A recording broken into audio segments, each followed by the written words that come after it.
Soy Fernando Díaz Villanueva. Hoy es 25 de septiembre de 2017 y esto es La Contracrónica.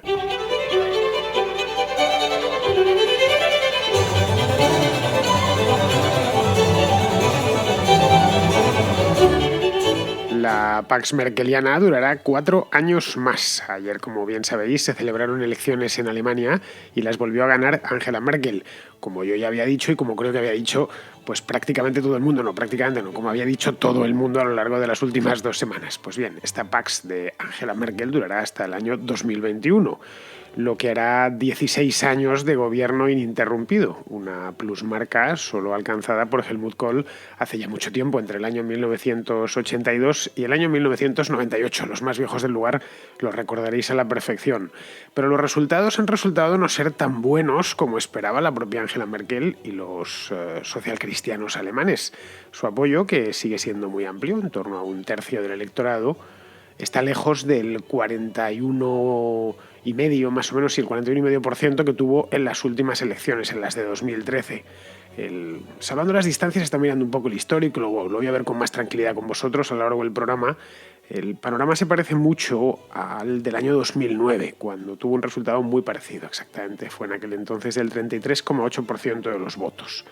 La cuestión ahora, por lo tanto, no es saber si formará gobierno o no, que parece seguro que lo va a formar, sino con quién lo hará. Es decir, la misma historia que en 2005, que en 2009 y que en 2013.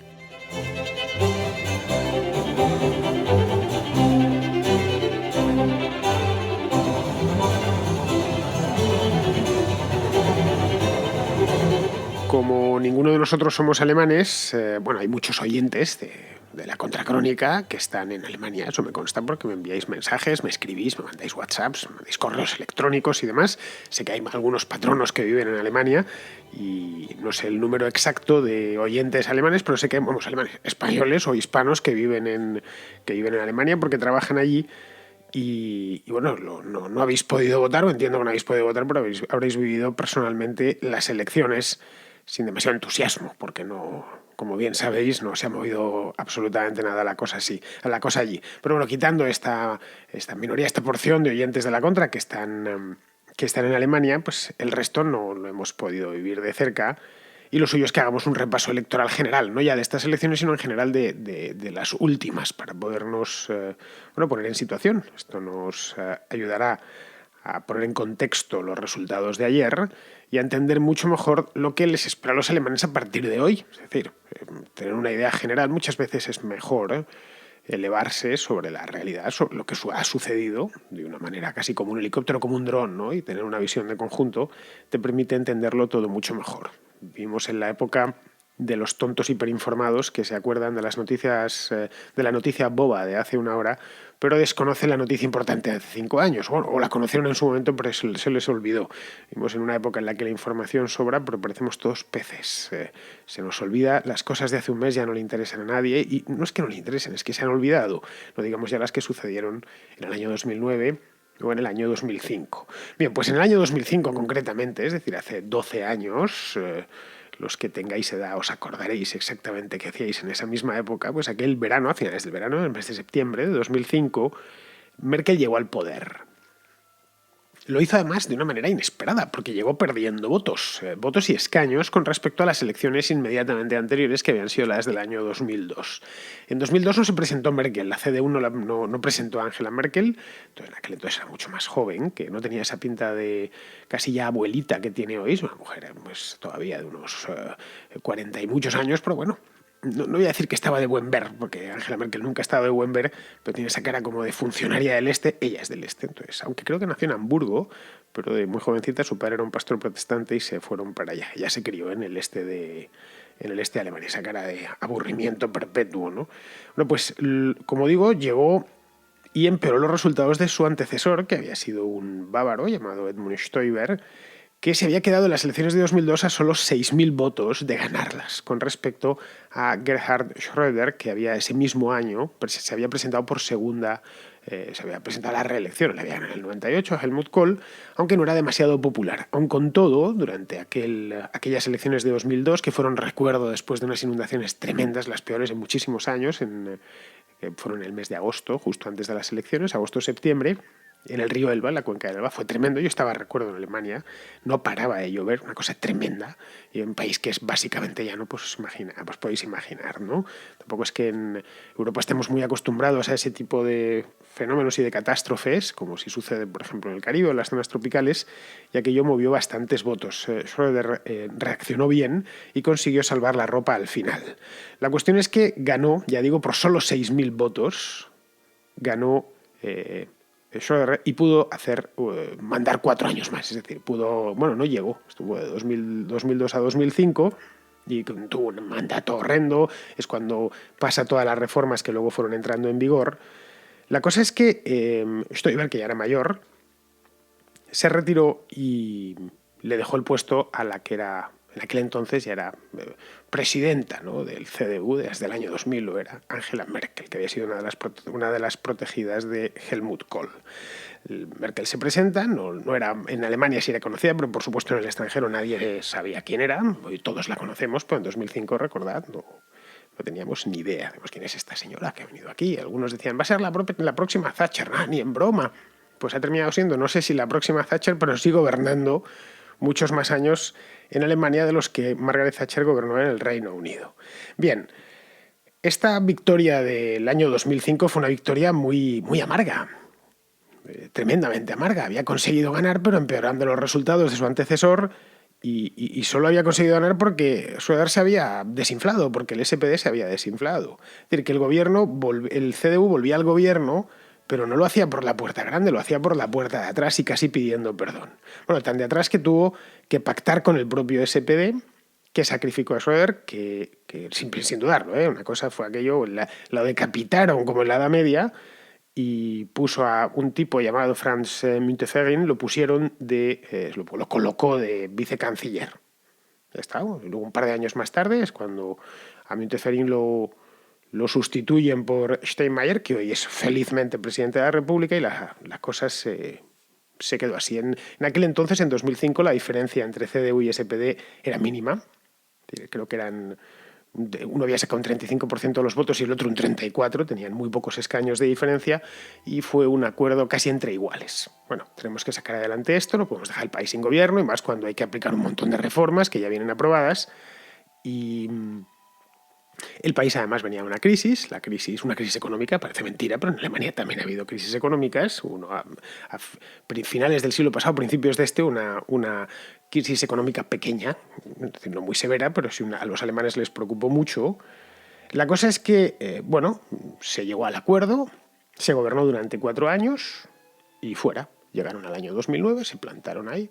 Merkel optó a la reelección y, curiosamente, en lugar de ganar votos, los volvió a perder. Es decir, sus resultados en 2009 fueron peores todavía que los de 2005. Si miramos los resultados del CDU a lo largo de la década pasada, vemos que desde Stoiber en 2002 hasta Merkel en 2009, el partido se ha dejado un montón de votos.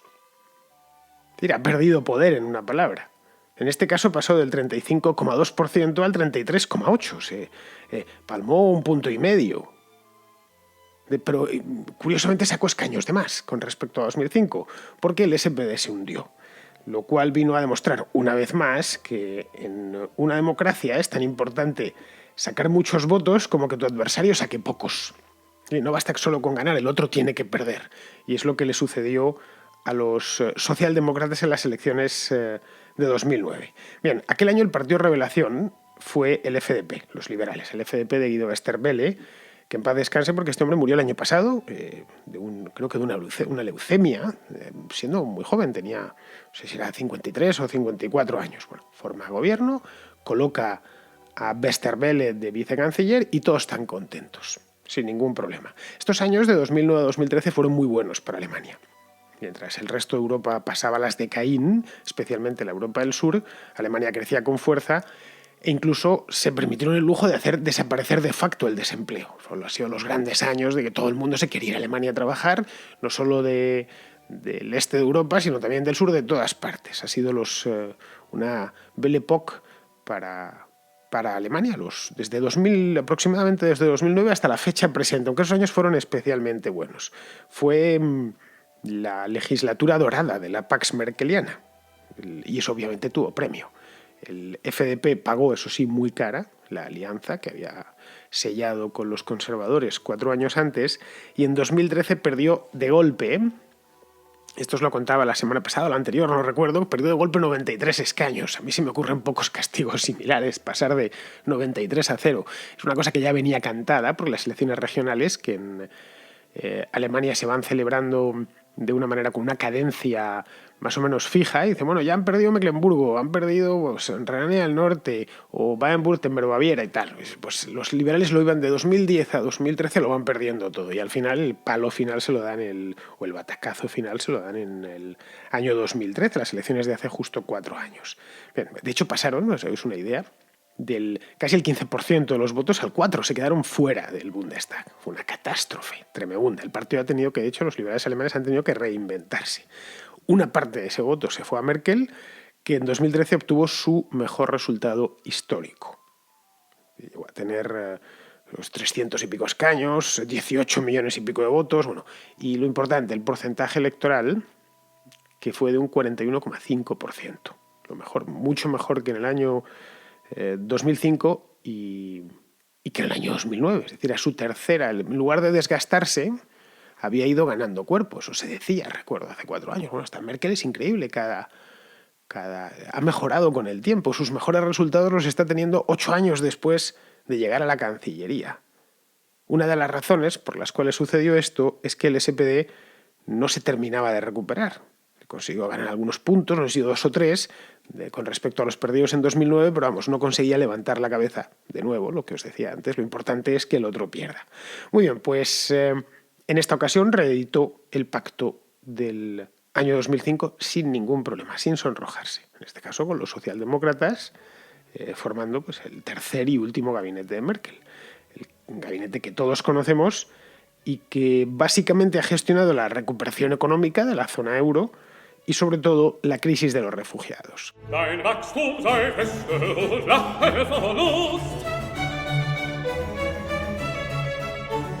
Hoy, 4 años después, nos encontramos, como he dicho antes, ante un panorama similar al del año 2009, que os lo he ido mostrando rápidamente en los últimos minutos. Entonces había, eso sí, 5 partidos en el Bundestag, ahora hay 6.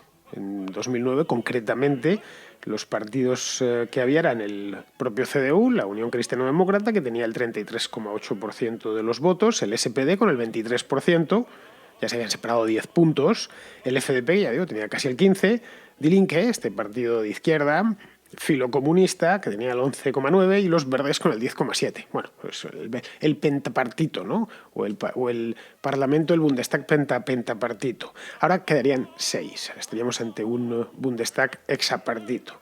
El CDU se queda con un resultado muy parecido, el 30 son los datos que tengo ahora mismo, esto es la madrugada del lunes, es decir, todavía no son definitivos, ni mucho menos. Ya os explicaré por qué no estoy hablando de escaños, porque el tema de los escaños en Alemania tiene una complicación considerable. El CDU estaría en un 33,1%, el SPD en un 20,4%, el nuevo partido que entra, que se llama Alternative für Deutschland, que es de Alternativa por Alemania, que es un partido que se situaría desde el punto de vista ideológico a la derecha de la CDU, es decir, por primera vez en la historia de la República Federal se abre un espacio a la derecha de la Unión Cristiano-Demócrata, luego el FDP que vuelve al Bundestag, no vuelve como en sus mejores tiempos, con un 10,8%, Die Linke que se mantiene, y los verdes que más o menos se mantienen, con un 9% y aproximadamente un 9% cada uno. Luego, aquí tendríamos otra diferencia.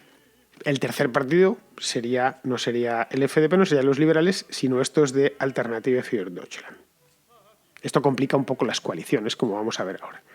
El sistema electoral alemán, y esto os lo quiero explicar un poco para que lo entendamos, porque si no, pues no os estoy hablando de escaños, cosa que si estuviera hablando de las elecciones legislativas francesas o mismamente de las españolas, lo primero que hubiera cantado son los escaños, pues es un sistema un tanto peculiar. Es una mezcla entre sistema mayoritario y proporcional. Una cosa realmente complicada, complicadísima, os lo aseguro, muy, muy propia de los alemanes, por lo demás. Los alemanes cuando van a votar echan 2 papeletas. Es como 2 papeletas, como nosotros. En España echamos 2 papeletas, una para el Senado y otra para el Congreso de los Diputados. No, 2 para el Congreso, 2 para el Parlamento, para el Bundestag. Una es la de la lista, como nosotros, una lista cerrada por partido, CDU, los verdes, el FDP, el que sea, y la otra que es personal, uninominal. Allí la llaman direct mandate, el mandato directo, el fulanito de tal, pues este lo mando para Berlín y solo puede salir uno por distrito electoral. Bien, el Bundestag tiene 598 miembros. Son bastantes, son 600 o casi 600, es casi el doble de los que hay en España. Pero salen unos cuantos más. Veréis que, si habéis mirado los periódicos esta mañana, veréis que salen más diputados. Ahora os explico por qué. Estos 598 miembros, digamos, natos o fijos, se eligen cada 4 años, como hemos podido ver por la cadencia de las elecciones, y están distribuidos por los 16 estados federados en función de su población. Hasta ahí todo correcto. Bien, de esos 598, 299, pues que son complicados con lo fácil que hubiera sido redondear. 600 diputados y 300, la mitad, se eligen directamente, no. 598 y 299. Bueno, 299 se eligen por mandato directo. Uno está en su distrito, su Kreis en este caso, y pues manda a fulanito o a fulanita y le manda el voto y esto lo envía directamente a Berlín. Y solo puede salir uno, es decir, van a cara de perro, nada más. Es, digamos, por sistema mayoritario uninominal. Y si los restantes, los 300 restantes, ¿cómo se eligen? Bueno, estos se eligen proporcionalmente mediante un sistema de listas como en España, que sería la segunda papeleta. Hasta ahí todo bien. Esto, claro, crea un problema. No siempre se vota al mismo partido en la primera papeleta y en la segunda. Tú puedes votar a Pepito, que es de tu pueblo y que, bueno, es, qué sé yo, del CDU, pero tú realmente no eres del CDU, no compartes las ideas del CDU porque tú eres comunista y yo qué sé. Y entonces votas a Pepito porque te cae bien o porque es tu primo. Pero luego a la lista vas a votar estoy forzando la comparación, es muy raro encontrar a un tipo que vote en la primera papeleta del CDU y en la segunda del Linke. Pero sí sucede, por ejemplo, que uno vota un liberal. Hacen estrategia muchos alemanes con esto. Dicen, bueno, con esto mantengo el partido del Bundestag y con este elijo a fulanito que me parece que está bien. Bueno, la cosa es que para poder ajustar eso, no os lo voy a explicar entero, pero para poder ajustar eso han creado un sistema propio que equilibra la representación. Ese sistema se llama Überhangmandat. Nada más. Se llaman así. Es como el mandato complementario, una cosa así. Esto no os lo explico, ya digo, porque me harían falta una contracrónica entera y ya de paso nos reventaría la cabeza a todos porque es algo francamente complicado. Luego, en justicia, en rigor, es decir, bueno, estos alemanes que les encantan estas cosas. La realidad es que muchos alemanes tampoco lo entienden, si os digo la verdad. Se limitan a echar sus 2 papeletas, se van a la Gastete a comerse unos Spätzle con lentejas y se quedan tan a gusto. Y luego por la noche esperan a que salgan los resultados finales y que le digan exactamente quién ha ganado y empiezan a hacer los cálculos no de si se van a repetir elecciones, si habrá o no habrá coalición, sino qué coalición se firmará. Es decir, absolutamente nada que ver con lo que, por ejemplo, nos pasó en España el año pasado y que fui contando como un cronista el año pasado en este programa. ¿Recordaréis? Hay un montón de programas en el archivo sobre... Aquí no se hablaba de qué coaliciones iba a haber, sino de cómo íbamos a repetir por tercera vez las elecciones para que al final saliese una mayoría absoluta o se quedase algún... o saliese el famoso Frente Popular. Acordaos, lo tenemos, ya digo, está en el archivo de este mismo programa, que nació precisamente, la contracrónica nació un mes después de las elecciones de en diciembre del año 2015 y su primera etapa estuvo muy dedicada a esto. Bueno, el alemán medio no lo entiende muy bien tampoco, no, es decir, no nos preocupemos si no lo entendemos nosotros, hay otros que sí, que juegan precisamente con eso. El tema es que este Überhangmandat, estos escaños complementarios son variables. Luego nunca se sabe a ciencia cierta cuántos escaños totales habrá en el Bundestag. Por ejemplo, ahora mismo hay 630. Luego tendríamos 598 más 32 complementarios. Pero en la legislatura anterior, la que fue de 2009 a 2013, había 622, unos pocos menos. Pero si nos vamos a los años 90, por ejemplo, en el año 1994 al 98, la última legislatura de Helmut Kohl, hubo 672. Podríamos ir así, pues casi hasta el principio. En este momento en el que os estoy hablando, hay un recuento del 75% del escrutinio, se están repartiendo 704 escaños. Luego, si tenemos 704, si esto se queda finalmente así, Ya digo que el sistema de ajuste podrían ser 703 o 697. Si con lo que tenemos en este momento, la mayoría absoluta serían 353. Y quedarían de la siguiente manera repartidos. El CDU tendría 247, el SPD 154, el doble, como veis. Alternative für Deutschland 91, el FDP 78, Die Linke 68 y los Verdes 66. Sí, cada uno bien aviado de escaños, con el CDU más que ninguno, pero sin mayoría absoluta, porque ya digo, tendría que ser, sobre estos 704 tendrían que ser 353. Luego, a mí personalmente solo se me ocurren dos coaliciones. He estado mirando de los gráficos y lo que ha salido. Bueno, aquí solo hay dos coaliciones posibles. Una, reeditar la gran coalición, la actual, entre CDU y el SPD, que darían 401 escaños, pues más que sobrada, tendrían, sería una muy parecida a la actual o a la del año 2005, o la segunda sería hacer lo que allí llaman la coalición Jamaica, o Jamaica por la bandera de Jamaica, que sería el CDU, que su color es el negro, el tema de los colores en las elecciones alemanas es muy importante, el FDP, cuyo color es el amarillo, y los verdes, cuyo color, como bien dice su nombre, es verde. Bien, por cierto, el color de Die Linke es algo así como el morado, como el de Podemos, para que os hagáis una idea. Bueno, en este caso serían 391, de nuevo, sobradamente podría gobernar Merkel sin ningún problema. Las coaliciones en Alemania es meterse en el gobierno, no es lo de aquí de Ciudadanos y el PP, nos hacemos un acuerdo para de legislatura y el segundo partido se queda con la vicecancillería o con el ministro del Ministerio de Exteriores, pero vamos, que se queda con parte del poder. Diréis, bueno, ¿y no se puede formar lo que aquí llamaríamos un gobierno de progreso, un frente popular? No, la izquierda ha quedado muy debilitada, he sumado los escaños de SPD, los Verdes y Die Linke y saldrían 288, es decir, se quedan lejísimos de la mayoría absoluta. Luego, otra pregunta que podríais tener, ¿y Alternative für Deutschland, la AfD, estos no entrarían de ninguna manera? Pues yo personalmente creo que Weidel va a ser Alice Weidel, que es la candidata de... Bueno, son dos, venía un tipo más mayor, Gauland se llama, pero vamos, la que va a llevar la voz cantante es esta. Yo creo que va a ser la pestada oficial. Sí, la AfD es hoy por hoy el nuevo villano de la política alemana y ya lo veremos a lo largo de los próximos años. No le quieren en la izquierda, como es previsible, pero tampoco le quieren en la derecha.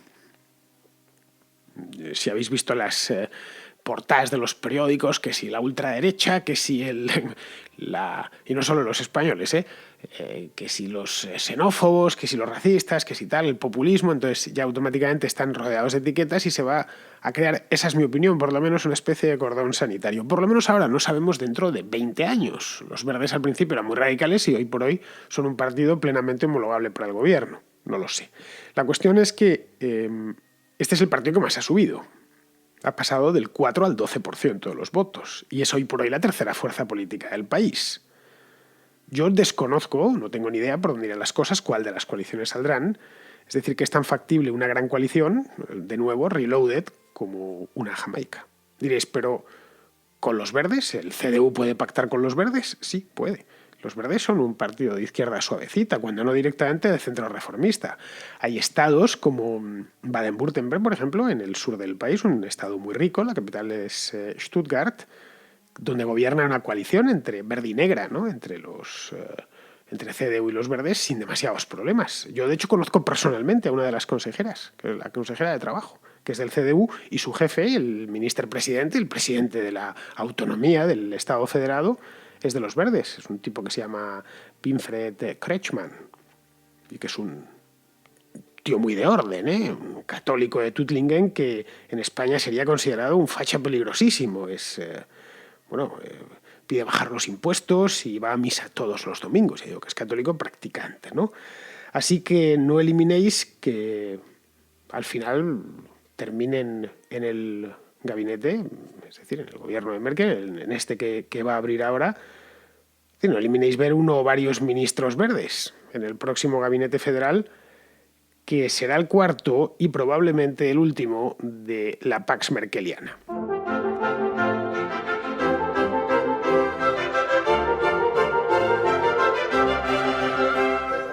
Después de este paseo por Alemania, que nos hemos dado todos juntos, volvemos a España, donde seguimos con el monotema nacional, al menos este mes, que es el del referéndum en Cataluña.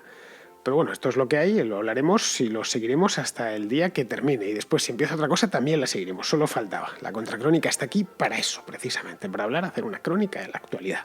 Un poco llevando la contraria, que es de lo que se trata. Bueno, pues sobre este tema tengo un montón de llamadas. A ver si os consigo meter 3 por lo menos hoy. Julio, que es de La Coruña, Julio, que es de A Coruña, él me insiste, y para que veas, Julio, no te me quejes, digo A Coruña, pues Julio, que es de A Coruña, no vamos a pelearnos por una L. Julio, que es de A Coruña, quiere hacernos una reflexión al respecto. Y llamo para comentar un poco lo que me está pareciendo todo este circo del asunto de Cataluña. Yo creo que la Virgen María está de gira y se les ha aparecido a todos. Se le ha aparecido la Virgen a Mariano Rajoy, ha desaparecido la corrupción de la pantalla, se le ha aparecido la Virgen a toda la caterva de corruptos de CIU, etcétera. Se le ha aparecido la Virgen también a los independentistas, también se le ha aparecido la Virgen a los guerra civilistas y al final la casa sin barrer y el pueblo, como siempre, a llevarse los palos. En fin, esta es mi humilde opinión. Un saludo para todos. Bueno, Julio, yo no creo que a Rajoy se le haya aparecido la Virgen, ¿eh? Sinceramente te lo digo, porque es que es un vago de 7 suelas. Este es de los de trabajar lo mínimo y esto no le está dando más que trabajo, preocupaciones y dolores de cabeza. Ha tenido que hacer algo. Nos gustará más, nos gustará menos lo que ha hecho, pero a él no le supone para nada. Para que le aparezca la Virgen, a Rajoy le gustaría ser Merkel. Un lugar tranquilo donde él hubiese el año pasado tranquilamente pactado con el PSOE y hubieran montado una gran coalición y le hubiese dado la vicepresidencia a Sánchez o al que hubiese venido, al que hubiese estado ahí, y todos tan contentos y aquí paz y después gloria. Es decir, en este aspecto es práctico y sobre todo perezoso, es un tipo francamente vago. Bueno, pues seguimos, que nos vamos quedando sin programa. Muy lejos de Cataluña y de A Coruña, está Guido, que es de Uruguay, que no entiende muy bien lo que pasa por estas latitudes. Con respecto a los movimientos o las ideas de independencia, de separatismo que hay en España, en Cataluña, en el País Vasco, me resulta difícil de entender porque vivo en Uruguay y porque seguramente tengo una gran ignorancia de la historia de España. Pero quisiera saber 2 cosas. ¿Cuál es la motivación inicial o la motivación real que está detrás de estas ideas, que seguramente sean diferentes en cada región, y otras regiones que por ahí he escuchado que también quieren independizarse? Y después, ¿qué tanto arraigo popular tienen estas cuestiones? ¿Qué tanto se habla en la calle, en la gente, en el trabajo? Es un poco eso. Te mando un abrazo. Pues mira, Guido, las ideas son las del nacionalismo alemán del siglo XIX, las mismas, adaptadas a las necesidades locales y puestas un poco al día. Es decir, un pueblo, una lengua, un Estado, nada más. Ya está, con todo lo malo que eso trajo en el siglo XIX, en el XX, y que traerá en el XXI si reincidimos en los mismos errores intelectuales. Y el nacionalismo romántico del XIX es un error intelectual como un piano. A los europeos nos ha costado 2 guerras mundiales, nos costó 2 guerras mundiales e infinidad de muertos, limpiezas étnicas y todo tipo de atrocidades. En fin, respecto a su apoyo, pues en Cataluña es amplio, aunque no mayoritario, y esto no hay más que ir a las encuestas del CIS y al mismo referéndum que ya se hizo en noviembre del año 2014, hace 3 años, y que al final pues solo votó 1/3 del censo. Y de ese tercio solo estaban a favor el 25%. Luego es amplio, y esto es así, es un apoyo amplio desde hace mucho tiempo. En Cataluña el nacionalismo ha tenido fuerza desde siempre. Nacionalismo de este estilo es más reciente, pero vamos, regionalismo siempre hubo. Siempre tuvo mucha fuerza en Cataluña y en otras regiones de España. Pero vamos, por lo demás aquí el localismo es muy habitual. Es algo muy común. Y a mí personalmente me encanta el localismo. No hay peor cosa que una sociedad homogeneizada desde arriba por el Estado. Una de las cosas que hacen de España, que hacen que España merezca la pena, es precisamente su diversidad, fruto de una historia muy rica y muy variada. Tenemos no sé cuántas lenguas, paisajes diferentes, no sé cuántos climas, cambiamos de valle y ya hemos cambiado la gastronomía, la arquitectura. Es decir, a mí por lo menos eso siempre me pareció, sobre todo cuando ya siendo más mayor empecé a conocer el continente europeo.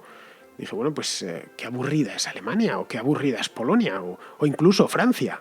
es todo igual, es todo llano, hay pocas montañas, la arquitectura del norte y del sur se parece mucho, la cocina igual, pues como era llano, lo comparaba con mi propio país, que casi cada comarca es un mundo, y eso siempre me ha gustado, y conforme me he ido haciendo más mayor, y he ido leyendo y estudiando y conociendo más mi país a fondo, le he dado mucho más valor, sobre todo teniendo en cuenta que yo soy madrileño, que estoy en la capital. Entonces eso me ha producido más curiosidad de la que, no sé, quizá a españoles de otras zonas les produzca. Bueno, pues terminamos ya la contra de hoy, terminamos con lo de Cataluña, para variar, porque es lo que hay, ya he dicho antes, no temáis, porque nos queda ya poquita, estamos a 25, quedan menos de una semana. Bueno, de hecho, justo dentro de una semana estaremos hablando de los resultados, si es que al final hay referéndum.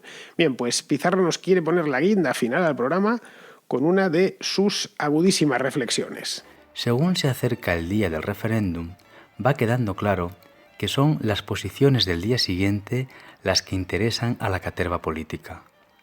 Los secesionistas ya saben que no lograrán sus máximos, porque no tienen al pueblo detrás de ellos como en Fuenteovejuna, sino más bien tienen a unos convencidos muy animosos y al resto empachados.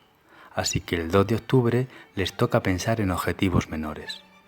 El Estado español se está viendo obligado a mostrarse tenue tras años de mostrarse pusilánime y parece tener convicciones que el mismo 2 de octubre empezarán a flaquear.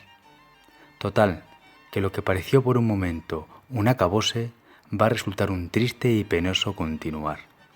Un cordial saludo de Pizarro. Pues muy bien, queridos amigos, hasta aquí ha llegado la contracrónica de hoy y solo me queda despedirme de vosotros hasta mañana.